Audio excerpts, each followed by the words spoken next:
Hey guys, it's MrWaheedulHaque here back with another video. Right, we're going to do a Bootup test versus each other. Note 8 versus Note 4, 4 generations ahead. Because Note 5's out, Note 7's out.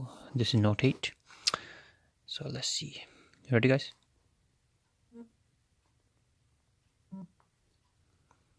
What I don't like about this, you can press the power button for ages and this doesn't turn on for a while. That's the only slow point about this phone. Oh, we're on the Samsung screen already. Note 4 struggling. Come on phones, come on. We'll see.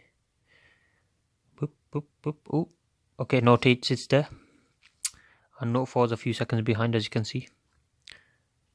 Still loading, guys. Still loading. It's not that bad off though. I'd say it's about 10 seconds slower than that. Which ain't bad for how old it is. That's a 4-year-old phone, by the way, guys. And it's pretty damaged as well. Like the internals have gone.